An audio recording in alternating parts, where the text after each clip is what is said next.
Raised on the West Bank of New Orleans, rapper DeeDay has been causing quite a buzz in the underground music industry. Today, we interview him about everything from his unstoppable work ethic to his upcoming tour with Juicy J. Stay tuned for that and more on YOYO TV. We're going to start with your mixtape, your most recent mixtape, DeeDay 2, The Colors. DeeDay 2, The Colors is a project I was working on probably about a year and a half. I did like 50 songs for it. I just eliminated the songs that I felt like didn't fit the whole puzzle. And I got all the records together, and me and DJ Don Cannon, we mutually agreed to put it out. You know what I'm saying? And it's been out probably like 2 months now. And it's on NetPiff, it's on DeeDay504.com, and we over like 10,000 downloads, so it's doing a lot of numbers, and that's just online. And like physical copies, we done gave away probably like another 10,000, so we had like 20,000. We're just trying to really pump it out and move it. That's great. You want to talk about the production of that mixtape, what went into it, and what people you worked with? I worked with producers like Zone Beats. He did my single Lay It Down with Kevin Gates. And pretty much most of the mixtape is produced by Zone Beats. I got a couple jack tracks on there that I just got from offline or whatever. And I work with Marion on it, Magnolia Chops on it, Kevin Gates is on it. I work with DJ Black and Mild too, also on the production, and DJ Don Cannon also, and that's pretty much it, man. Talk about your working with Omarion. What was that like, and how did that happen? Me working with Omarion came from one of the Zone Gang members, Twinzel, and it was a song that he actually had, and he had it with Omarion. I never met Omarion or nothing, but Twin had the song, and when I went to Atlanta by Twin Studio, he showed me the record, and I told him, I had the mixtape coming out, and he was telling me, I could use the record for my mixtape, so shout out to Twin. Yeah. He shot me the record when I came back to the city, and I just laid my verse on it, got it mixed, and we just threw it out there. That's great. Can we talk about Twin and Fat and Feel No Beef right quick? Can we give them a shout out? Yes, definitely, man. Shout out to Feel No BP, Twin and Fat. Y'all check them out on YouTube. They just dropped the Kendrick Lamar cartoon. It's crazy funny. If y'all never seen it yet, y'all go check it out. Okay, back to business. Okay, so I guess you can call it a single that's kind of out right now, is Turn Up Juice. Yeah. Can we talk about Turn Up Juice? What is Turn Up Juice? Turn Up Juice is really anything that gets you out your mind, really. You know what I'm saying? Yeah, so Turn Up Juice, it wasn't like we wanted that to be the single or anything, but us pumping and going towards the college market, like that was the song that all the kids grabbed to. Seemed to like, yeah. So it was like, that's the single because they chose the single. It wasn't like we tried to just put it out or, put a lot behind it. It was just, that's the one that grew legs and started walking on its own. So we're running with Turn Up Juice. Yeah, and also that's the name of your current tour that you're on. Okay, let's talk about that tour. The tour, Turn Up Juice tour, is 10 dates. We going from here to Florida and everywhere in between, you know what I'm saying? So we're just trying to branch out the city, you know what I'm saying? And I got a couple dates on Juicy J's tour. So, shout out to Juicy J, and we're just trying to really just build our brand outside of New Orleans. I feel like I tapped out New Orleans. I did everything I could do down here. So, it's just time to expand and bring the brand to another city. Definitely. When is your next show on the Next show, I got a show tomorrow with French Montana and St. Pete at Janice Live. So that's a big venue. It's outside. I actually did the same venue on the Machine Gun Kelly tour. So it was real live for that. So I'm just, I'm ready to go back out there. The Machine Gun Kelly tour, that was your first tour? Yeah, that was my first tour. And were you there with him? Yeah. Okay, so let's talk about this tour. What was your first tour like? Because I know that was a different experience.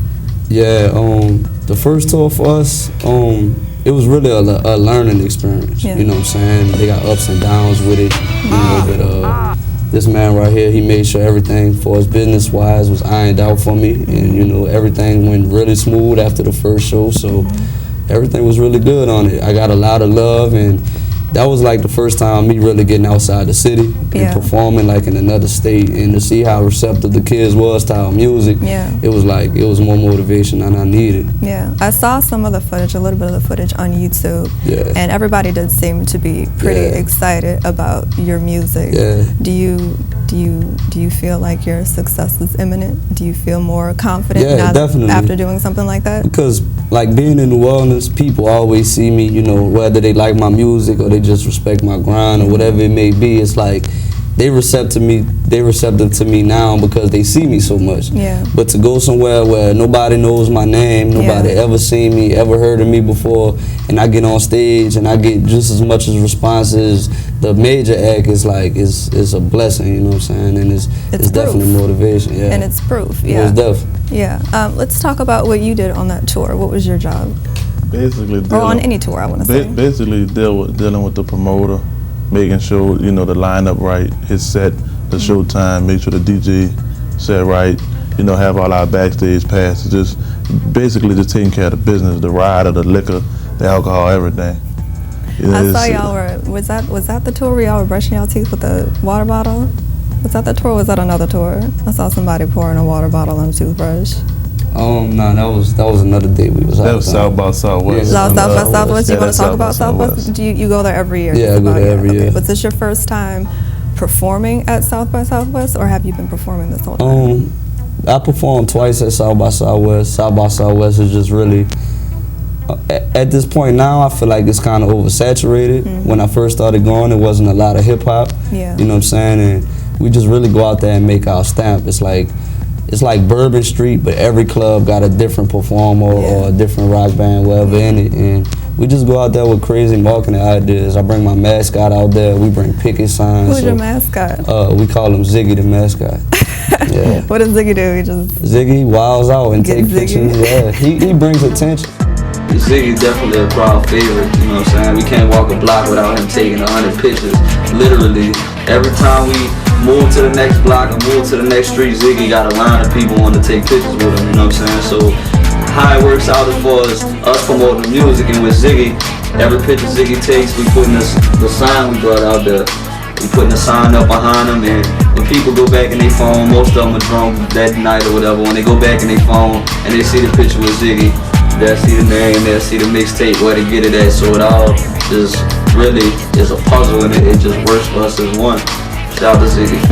So I just try to think of the most craziest stuff to get attention and make people remember our name, because now they got, everybody's a rapper out there now. So you got to be the one that sticks out and they remember you next time they see you. And I find that interesting because nowadays most people, when they try to get attention, they go to the internet. They don't really think about doing stuff in person that would make people remember you when they see you. And I mean, the internet, I think, made artists that people want something that's tangible, you know what I'm saying? And the internet made it hard for that.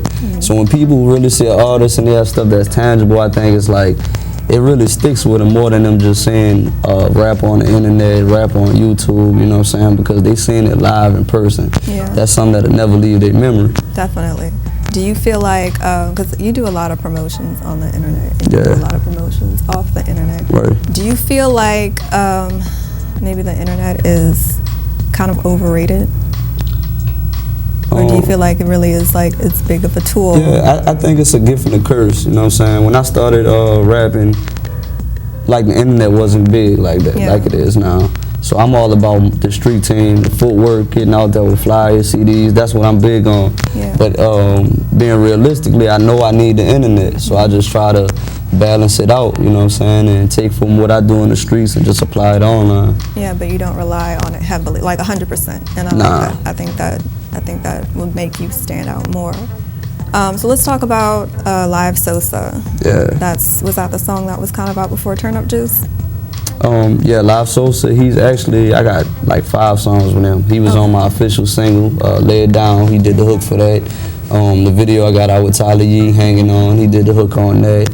And we got a couple more records out that's gonna be on the next project that's just in the vault right now. So shout out to Live Sosa. He's actually coming down here and performing with me for November 30th at the Kevin Gates show at Hollywood. Yep. And that is that's not your last show on the tour, is it? No, my last, that's like my big show in the city, but you know, I do the West Bank back concerts and I'm gonna end my tour out on the West Bank. You have the Fan Fest. Yeah, also Classic Weekend. Okay, that's right. And talk about this video. Where was it shot? Because it looks real crazy with the glow sticks or whatever? We shot it at one of Tyler's studios downtown. Really? Yeah. Looks like a warehouse. Yeah, it kind of is. Okay. It's like where they do a lot of editing and stuff at Tyler. In one of the scenes with the glow sticks in the back, Tyler said that was actually shot in the bathroom. So Tyler and them like really make something out of nothing. You know what I'm saying? What were those glow sticks? Just glow sticks? It was some kind of light stickers. I'm not sure. I don't know either. Okay, since we were talking about your tour and your team and your promo, let's talk about Zone Gang. That's your team. Yeah. Okay, let's talk about your team and who's involved and what is Zone Gang? Zone Gang basically is just a movement, you know what I'm saying? I'm the only rapper, you know what I'm saying? We all do different things to make this engine run, you know what I'm saying? And we all play our part. Like, this is my tour manager, and anything else I need, he's there for me. We got CRG Films, he does my footage. We got 20 Fat, they do music, and they also really mainly in the cartoons though, you know what I'm saying? And basically that's it. The circle's real small, but it's like we all play big roles to keep it running, so. Yeah, and how did Zone Gang start, I guess, developing, or when did it start? How did you name it Zone Gang? So I used to be in a group called the Flatliners, and I came, you know, you got to be a good follower before a good leader. So in the Flatliners, I was like the young buck under it, and I was, you know, just learning how everything worked and everything. So after that kind of fell apart, me and CRG Films, we sat down and I had a couple names. You know, I'm one of the people that'll write a whole list of names and just go through it with people, get opinions. And Zone Gang was one of them things, like, it was catchy, but nobody really wanted to run with it. But me just thinking like of groups like Dipset used to be one of my favorite groups. So in my mind, I was like, when Cam brought out Dipset didn't sound cool. You know what I'm saying? But it had still don't sound cool. Yeah, but it has a pizzazz to it, you know what I'm saying? And that's what I felt like Zone Gang would be. It's like, we in one zone, like this is what we do. We in our lane, and then before all the Taylor gangs, the hustle gangs came out, like gang wasn't popular to use, so I felt like instead of saying boys or clique, we just call ourselves a gang. So that's our Zone Gang. I thought Zone Gang came about after Taylor Gang. I thought you got the gang from you had it first. No, we had it first. Zone Gang. As far as you know, you had it first. Yeah. You know, as far as I know, Wiz might have had it, but he was way in Pittsburgh locally, we down here, so. Yeah. But I never heard of none gang before we came out. Okay, so let's talk about, since we're on the subject of startups, where did you start as a rapper? I know you used to be Lil D like a month ago. Yeah, I really started out just battling, you know, on the 9 o'clock props, you know what I'm saying? And after the battling, and I did the Source magazine competition, I just felt like I was never gonna get no money with battle rapping, you know what I'm saying? So I started really getting in the studio and trying to write records, because the only way you're gonna get money is if you write records. Yeah. You know what I'm saying? And that's pretty much where it started, just from the battles at school, and then I got pumped up enough to get on the radio with Wild Wayne, do the 9 o'clock props, and then after that I spilled in the mixtapes. And after the mixtapes, I started doing shows, and it's just like blocks for me, like stairs. I'm just stepping up and up and up. Yeah. Cause you know, I didn't come in this game with, I came in it with nothing really. Like everything we learned on our own. You know what I'm saying? So that's pretty much where we still at with it. We still growing and we still learning to this day. And have you been there since the beginning? No. When did y'all meet? Actually, I probably met him about 8 years ago. Yeah. And I actually was promoting music for some friends of mine at the time, but they didn't have the grind that I had, but I saw his grind. So like me and them kind of fell out, and I promote parties. So he would come help me pass out flyers and everything. And actually, I didn't start listening to his music until DeeDay 1. The reason being is I have a cousin that rap, and he asked me to listen to one of his songs before, and I didn't like it, and I told him it was whack. And he stopped speaking to me for like 2 years. So I said I would never criticize, you know, no friends or family music. So what actually happened is one day when Madden 2013 came out, I was at home just playing the game, and he called me. He said, "You heard the tape? That's when they dropped DeeDay 1." I said, "You know what? I'm about to listen to the tape right now." So I played the game, I listened to the whole tape, and I just found myself repeating songs. Yeah. Going back on songs, going back on songs. And then I called them and I said, everything you asked me to do, I'm gonna just start doing it. Yeah. You know what I'm saying? Because I took interest to the music, and you know, it was history from there. So actually, we've been friends for about 8 years, but I took the job that he'd been asking me to take for 6 years, probably about 1.5 years ago. Okay. So when you listen to the music, you just started believing. Yeah. I mean, I always believed in him because he had the grind. It wasn't a grind. I just didn't want to listen to the music because I was scared to not like it and we fall out. Yeah. You know what I'm saying? Because I value the friendship more than the business. Yeah. You know, so that's what it was. But criticism is a good thing. People got to learn. But everybody can handle criticism. Yeah. He knows I can handle it now. You know what I'm saying? I know you can handle it now. So you be honest. You tell him it's whack if it's whack. Yeah. I need to hear it. If it's whack, I need to hear it's whack. You know what I'm saying? Because when he go out, he don't just, like, if he put a whack song out, he don't just represent him, he represent all of us. Because if I'm promoting him and I'm bragging to people and saying how good of a rapper he is and how good the music is, and they hear it and it's trash, then that, you know, that's a reflection on me as well. You know what I'm saying? So all we can do is be honest with each other. I'm not gonna let him just go out there and just put his music out there head first. Like, we put the show discs together and everything. Like, we kind of like change the format with each crowd that we go into. We try to study, you know, what kind of crowd it is going to be, and that's the way we put the show discs together. And that's genius. That's smart. I don't know a lot of people that do stuff like that. You hear a lot about, and the reason why I wanted to interview with you, because I actually been wanting to interview with you, but I just took the opportunity because you had a tour coming up, so I'm like, that's a good excuse, is in New Orleans, we have so many people down here with talent and a lot of people down here with ambition, but not all of them have the grind that you and your team, because I want to say your team, because y'all are all working just as hard as each other, have. And I think you are a good example of what other people in the city needs to be doing. Because if you look at your trajectory, you don't really see a mass amount of people who are just supporting you or just putting your name out there just to say, oh, this is my friend, I'm just going to put him on just to put him on.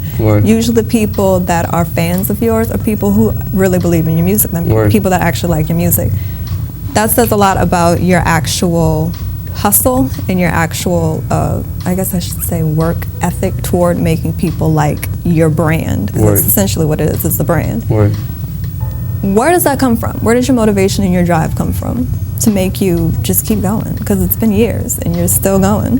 Yeah, I mean, this is like, I look at life like, if I wasn't supposed to be doing this, like, I talk to God a lot, so I wouldn't keep stepping up. Like, if you see this interview today and then you come back in 4 more months, I'm gonna be higher than I was at today. I always move up, you know what I'm saying? So it's like I talk to God and I always ask him, if this is not what I'm supposed to be doing, take me out, shut me down. And I never get shut down, I just get brought up with it.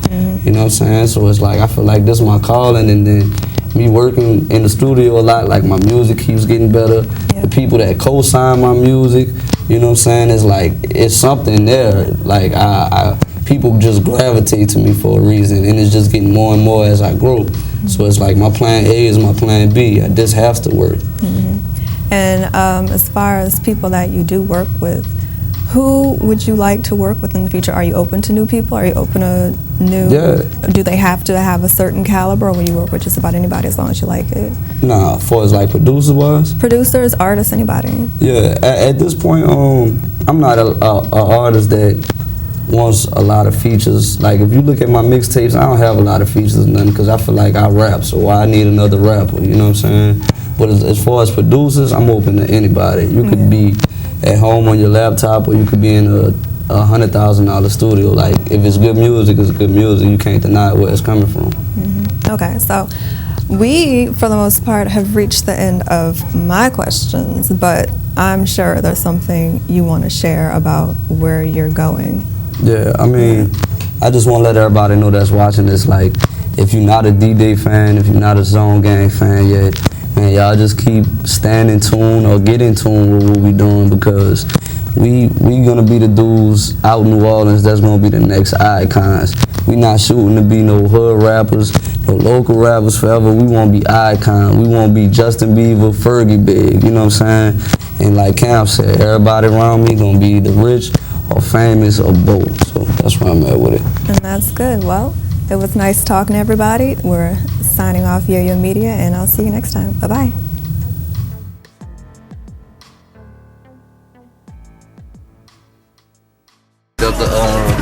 The issue of Hip Hop Week now, man. First magazine we made. We've been going to the store every day for like a week looking for it, and they finally got it. Y'all go pick it up, man. Walgreens, Barnes & Noble, you know what I'm saying? Rite Aid, they selling them. I'm on the most controversial one right now. Y'all know what Kendrick started, so shout out to Kendrick for starting that, and a lot of people gonna pick that up because of that, and I'm in there, page 72, DeeDay. Yeah.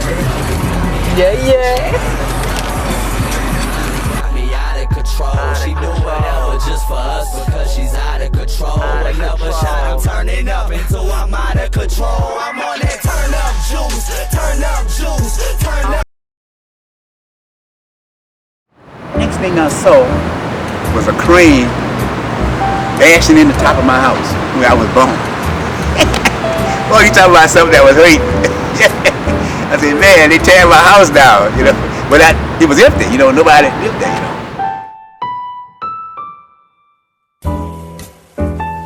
What's the name of that hat shop that used to be right there on Claiborne? On Claiborne and Orleans, you get the hats from? That one? The hat, I forgot. Right there, you know what I'm talking about.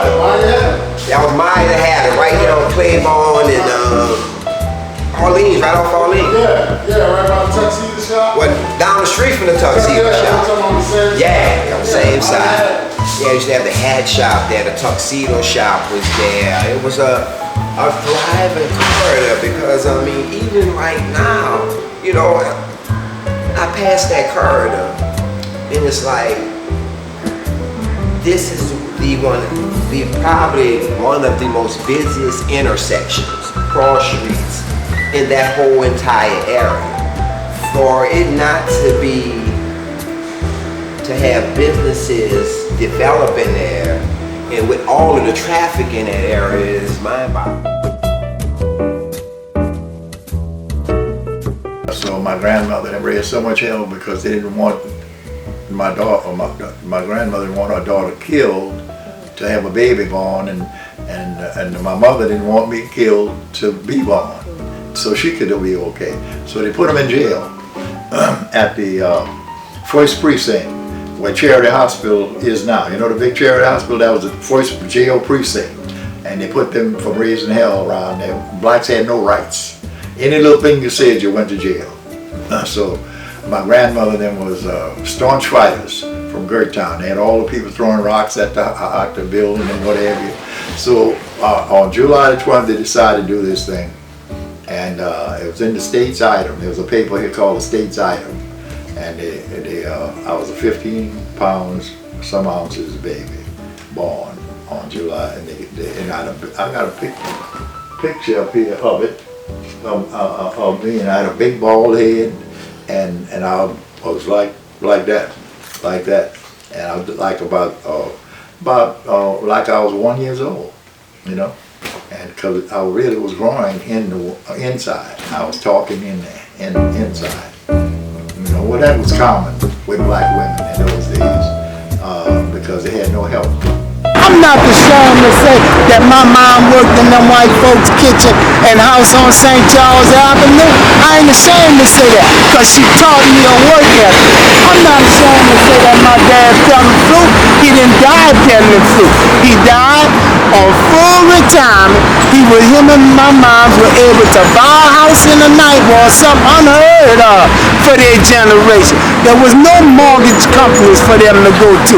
They had to go to Longshore and pay high interest. And so when we come along, standing on their shoulders, we can go to a mortgage company. We can put our credentials on the table and hope and pray for the best. That's when I started playing drums, because I would come home and practice on an old tin tub in my yard, which we standing almost in the yard right now. And my grandmother had an old chair with some sticks in it, with some rounds in it, looked like drumsticks. And I would use that until I finally learned how to beat the cadence by myself. Then my mother bought me a drum later on when I was 13 years old. But by that time I had moved from here because the city hall, they tore this whole neighborhood down and built the city hall here. The original city hall was Gallia Hall on St. Charles Street. It was the original city hall. They tore this neighborhood down. Matter of fact, it was kind of heartbreaking because when they built that city hall, they brought all the bands from the city. I was going to Booker T. Washington at the time, and we marched from Rampart Street down that street, commemorating the new city hall. And so I told one of the fellows, I said, man, you marching right in my neighborhood. I said, I went to school right there. So y'all moved because they tore the neighborhood down, right? So what happened? They were just said, or y'all have to move, or? Yeah, they moved this whole thing. We had houses and stuff all over.